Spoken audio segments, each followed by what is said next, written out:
मैं बहुत से प्रश्न पूछना चाहता हूं, किंतु फिर रुक जाता हूं, क्योंकि वे सब व्यर्थ मालूम होते। क्या सभी प्रश्न व्यर्थ हैं? प्रश्न भी व्यर्थ हैं, उत्तर भी व्यर्थ हैं। होना है निष्प्रश्न, पहुंचना है ऐसी जगह जहां न प्रश्न बचे न उत्तर बचे, क्योंकि प्रश्न भी विचार है और उत्तर भी विचार है। होना है शून्य, होना है निशब्द। वहां ना कोई प्रश्न उठेगा ना कोई विचार उठेगा, न कोई उत्तर पे पकड़ रह जाएगी। ऐसी दशा में ही साक्षात्कार होता है। इसलिए समाधि ना तो हिंदू होती, ना मुसलमान होती, ना ईसाई होती। विचार हिंदू होते हैं, ईसाई होते हैं, मुसलमान होते हैं, हजार ढंग के होते हैं। विचार सब ढंग ढंग के होते हैं। समाधि का तो एक ही रंग होता है, शून्यता। हिंदू भी चुप हो जाएगा तो वहीं पहुंच जाएगा जहां मुसलमान चुप होकर पहुंचेगा। स्त्री चुप होगी तो वहीं पहुंच जाएगी जहां पुरुष चुप होकर पहुंचेगा।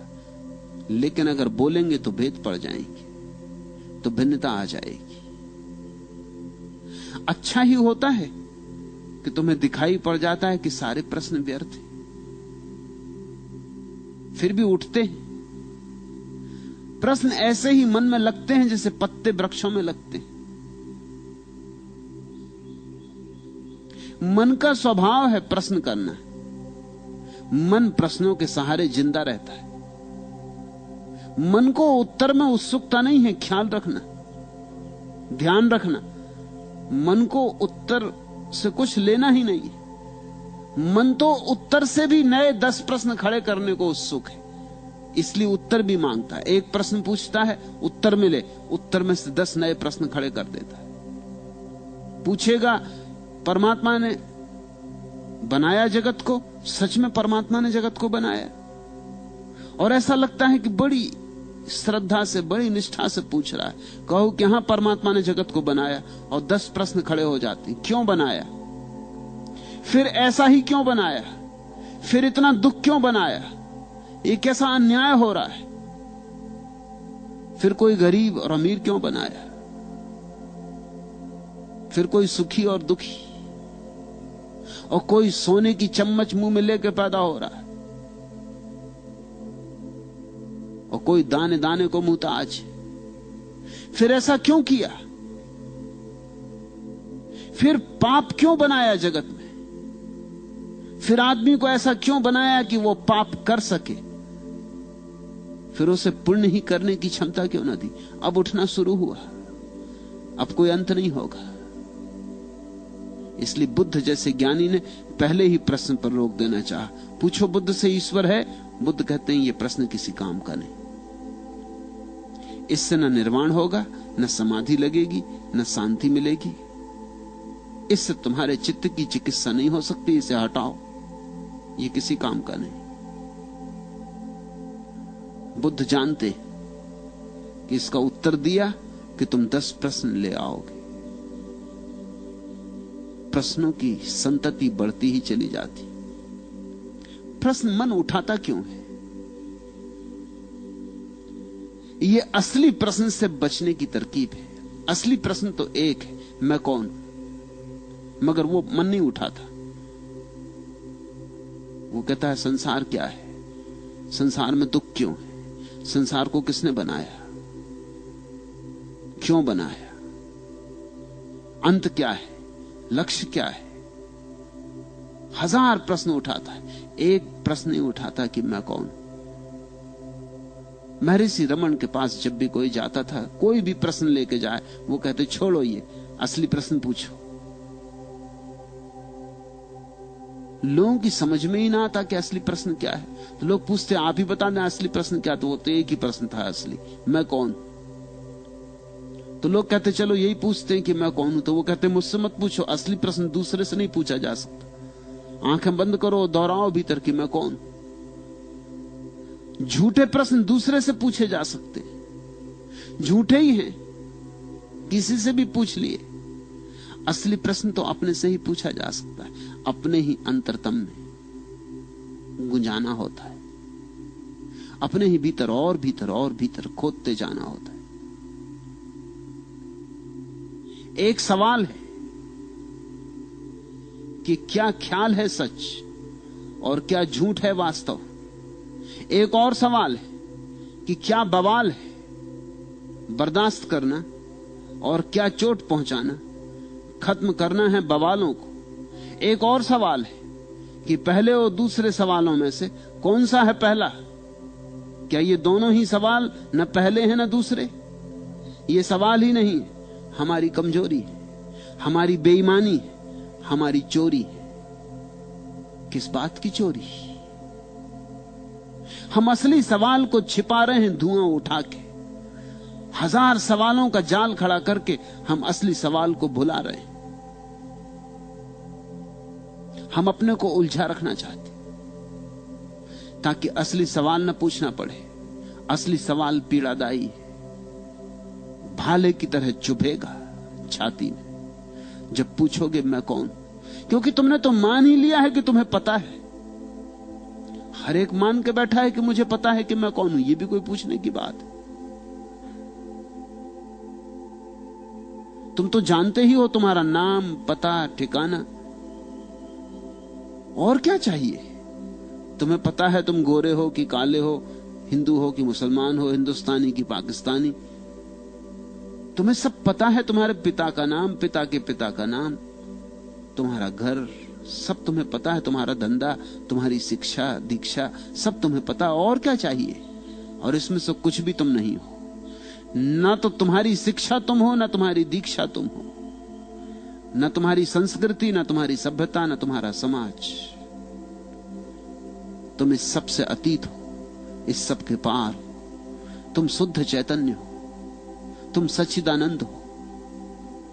उसे किसी विशेषण में बांधा नहीं जा सकता। तुम तो दर्पण हो। इस दर्पण में जो प्रतिबिंब बनते हैं वे प्रतिबिंब तुम नहीं हो। और जितनी चीजों को तुमने समझ रखा है कि यह मैं हूं, ये सब प्रतिबिंब है। अभी दर्पण की तुम्हें पहचान ही नहीं आई। जब तुम दर्पण को जानोगे, पहचानोगे, चकित हो जाओगे, विमुग्ध हो जाओगे। ऐसे रस में डूबोगे कि फिर कभी उसके बाहर ना आ सकोगे। प्रश्न तो सब व्यर्थ है, सिर्फ एक प्रश्न को छोड़कर, और उत्तर भी सभी व्यर्थ हैं सिर्फ एक उत्तर को छोड़कर। लेकिन वह प्रश्न और वह उत्तर तुम्हारे भीतर घटना है, बाहर से कोई उत्तर नहीं मिल सकता। मैं कह रहा हूं कि सच्चिदानंद हो तुम, लेकिन इससे क्या होगा? तुमने सुन भी लिया, हुआ क्या? परसों रात फ्रांस से आई एक महिला को मैं कुछ कह रहा था। दुखी थी, उदास थी। कह रही थी कि कभी कभी सुख भी होता है, लेकिन अधिकतर तो मैं उदास ही रहती हूं। कभी कभी ठीक लगता है, बस कभी कभी, ज्यादातर तो सब ऐसा व्यर्थ लगता है। मैं क्या करूं? तो उसे मैंने कहा कि मैं तुझे एक सूफी कहानी कहता हूं। मैंने कहानी शुरू की थी, 2 ही पंक्तियां कही थी। उसने कहा कि यह कहानी मुझे मालूम है। मैंने कहा अगर ये कहानी तुझे मालूम, सच में तुझे मालूम, तो फिर उदास क्यों है? वो थोड़ी चौंकी, क्योंकि कहानी मालूम होने से उदास होने का क्या संबंध हो सकता है? तो फिर मैंने कहा तू फिर से सुन, तुझे कहानी मालूम नहीं। तूने सुनी होगी, पढ़ी होगी, लेकिन कहानी को जीना पड़ेगा। पढ़ने और सुनने से क्या होगा? कहानी तो छोटी सी है, विख्यात है, तुम में से भी बहुतों को पता होगी। लेकिन फिर भी मैं कहता हूं पता तभी होगी जब तुम जियोगे। कहानी में उससे कह रहा था कि एक सम्राट ने अपने स्वर्णकार को बुलाया, सुनार को बुलाया, और कहा मेरे लिए एक सोने का छल्ला बना और उसमें एक ऐसी पंक्ति लिख दे जो मुझे हर घड़ी में काम आए। दुख हो तो काम आए, सुख हो तो काम आए। सुनार ने छल्ला तो बनाया, सुंदर छल्ला बनाया, हीरा जड़ा, लेकिन बड़ी मुश्किल में पड़ा था कि ऐसा वचन कैसे लिखूं उसमें जो हर वक्त काम आए। कुछ भी लिखूंगा वो किसी समय काम आ सकता है, किसी खास घड़ी में, किसी संदर्भ में, लेकिन हर घड़ी में, जीवन के हर संदर्भ में काम आए ऐसा वचन कहां से लिखूं, कैसे लिखूं? वो पागल हुआ जा रहा था। फिर उसे याद आया, एक फकीर गांव में आया है, उससे पूछ लें। फकीर के पास गया, फकीर ने कहा इसमें कुछ खास बात नहीं, तू जा इतना लिख दे, दिस टू विल पास, यह भी बीत जाएगा।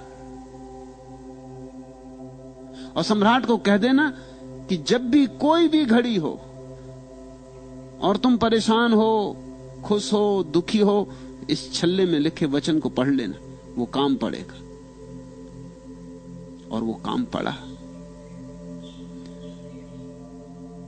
सम्राट कुछ ही दिनों बाद एक युद्ध में हार गया और उसे भागना पड़ा, दुश्मन पीछे। वो एक पहाड़ में जाके छिप गया है, थर थर कांप रहा है, घोड़ों की टाप सुनाई पड़ रही, बड़ा दुखी है, जीवन मिट्टी हो गया। क्या सपने देखे थे, क्या से क्या हो गया। सोचता था राज्य बड़ा होगा, इसलिए युद्ध में उतरा था। राज्य अपना था वो भी गया, जो हाथ का था वो भी गया, उसको पाने में जो हाथ में नहीं था। बड़ा उदास था, बड़ा चिंतित था, कैसी भूल कर ली। तभी उसे याद आई छल्ले की, वचन पढ़ा, वचन था कि यह भी बीत जाएगा। मन एकदम हल्का हो गया, जैसे बंद कमरे के किवाड़ किसी ने खोल दिए। सूरज की रोशनी भीतर आ गई, ताजी हवा का झोंका भीतर आ गया। मंत्र की तरह जैसे अमृत बरसा, यह भी बीत जाएगा। वो शांत होकर बैठ गया।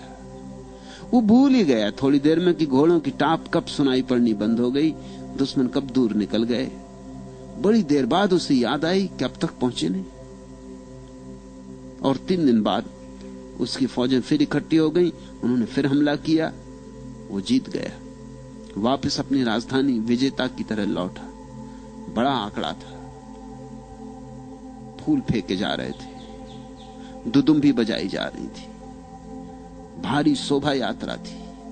तभी अकड़ के उस क्षण में उसे अपना हीरा चमकता हुआ दिखाई पड़ा अंगूठी का। उसने फिर वो वचन पढ़ा, यह भी बीत जाएगा, और चित्त फिर हल्का हो गया, जैसे कोई द्वार खुला, रोशनी भर गई। वो जो अहंकार पकड़ रहा था कि देखो मैं ऐसा विजेता था कभी पृथ्वी पर, इतिहास में लिखा जाएगा नाम स्वर्ण अक्षरों में, उड़ गया।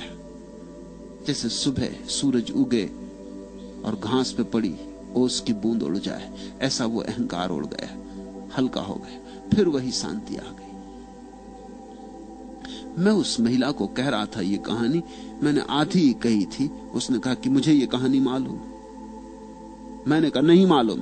उसने कहा मुझे मालूम है। मैंने कहा नहीं मालूम है। अगर मालूम है तो जो तूने प्रश्न उठाया वो उठाना नहीं था। दुख आता है, जानो कि बीत जाएगा, यहां सभी बीत जाता है। सुख आता है, बीत जाता है। न दुख में टूटो, न सुख में अकड़ो, न दुख में उदास हो जाओ, न सुख में फूल जाओ, कुप्पा हो जाओ। सब आता है, सब जाता है। पानी की धार है, गंगा बहती रहती। यहां कुछ स्थिर नहीं। यहां साक्षी के अतिरिक्त और कुछ भी स्थिर नहीं। यहां देखने वाला भर बचता है और सब बीत जाता है। सुख भी बीत जाता है, दुख भी बीत जाता है। लेकिन जो दुख को जानता, सुख को जानता, वह जानने वाला कभी नहीं बीतता। वह अनबीता, सदा स्थिर। उसी की तलाश करनी है। उसको ही जिस दिन पहचान लोगे,